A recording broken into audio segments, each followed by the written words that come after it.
ప్రభు అయిన యేసుక్రీస్తు వారి యొక్క నామం పేరట మీ అందరికీ శుభాభివందనాలండి.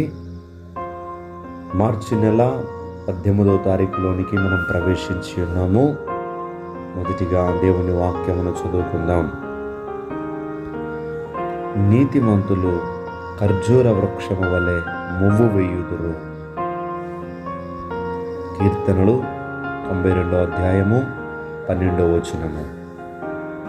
దేవుడి వాక్యమును దీవించునుగాక. దయచేసి ప్రార్థన చేసుకుందామండి. మమ్మల్ని అత్యంత మిక్కిలిగా ప్రేమిస్తున్న మా ప్రియ పరలోకపు తండ్రి, ఈరోజు మా దినచర్యను ప్రారంభిస్తూ ఉంటుండగా మీ సహాయము మాకు దయచేయండి. ఏ భేదమును లేదు, అందరూ పాపము చేసిన వారని వాక్యం సెలవిస్తుంది. అయ్యా, మేము అపరాధముల చేత పాపముల చేత చచ్చిన వారము. అయితే కీర్తనకారుడు ప్రభువా పలికినటువంటి మాట ప్రకారంగా మా నీతికి ఆధారము నీవే తండ్రి. నీతిమంతుడు నీవే ప్రభువా. మీ నీతితో మమ్మల్ని నింపండి. మీ నీతితో మేము నింపబడినప్పుడు ఫలించే వ్యక్తులుగా మేము ఉండగలుగుతామయ్యా. ఈ ప్రార్థనలు ఏకీభవించిన ప్రతి బిడ్డ కూడా ఫలించే వ్యక్తిగా ఉండాలి ప్రభువా. ఎవరైతే సమస్యలతో ఉన్నారో, కుటుంబ కలహాలతో ఉన్నారో, కోర్టు సమస్యల్లో ఉన్నారో వారికి తండ్రి విడుదల కలుగొచ్చేయండి ప్రభువా. అనారోగ్యముగా ఉన్న వారిని స్వస్థపరచండి తండ్రి. మరి ప్రభువా, మీ నామమును బట్టి నీ బిడ్డలను బలపరచండి. మాకేం కావాలో మీకు తెలుసు, అయినను అడగమని సెలవిచ్చారు. గొప్ప దేవుడవు.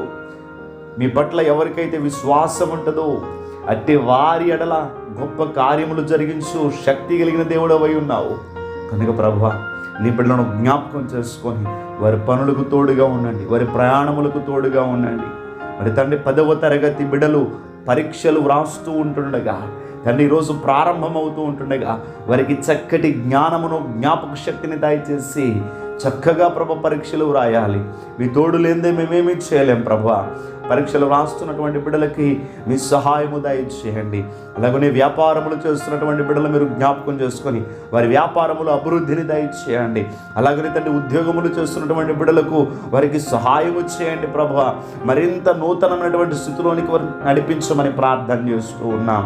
అలాగే తండ్రి, మా స్థితిగతులు ఎరిగినటువంటి దేవుడవు. ప్రతి బిడ హృదయములో ఉన్నటువంటి కలవరము, చింత, వేదన తీసివేసి వారి హృదయమునకు నెమ్మదిని, సంతోషమును, సమాధానమును దయచేయండి అయ్యా. మీ సేవకులైన వారిని ప్రభువ సమాధానము ప్రకటించమని చెప్పి ఉన్నారు కనుక ప్రభువ మీ సన్నిధి కాంతి ప్రభాని బిడలపైన ఉదయింపజేసి మీ బిడలను మీరు దీవించి ఆశీర్వదించి, ఏ కుటుంబములో ఏ కొదువు ఉన్నది ప్రభువ, ఏ గృహములో ఏ లోటు ఉన్నది ప్రభువ, నీవు కాపరిగా ఉన్నప్పుడు లేమి కలగదు అని సెలవిచ్చి ఉన్నారు కనుక మీరే ప్రభాని బిడల యొక్క ప్రతి అవసరమును కూడా తీర్చి మీ దైవ దీవెనతో నీ బిడ్డల్ని నడిపించమని ప్రార్థన చేస్తూ యేసుక్రీస్తు వారి యొక్క నామం పేరట అడిగి వేడుకుంటూ ఉన్నాం మా పరమ తండ్రి. Amen, amen, amen. అందరికీ వందనాలండి.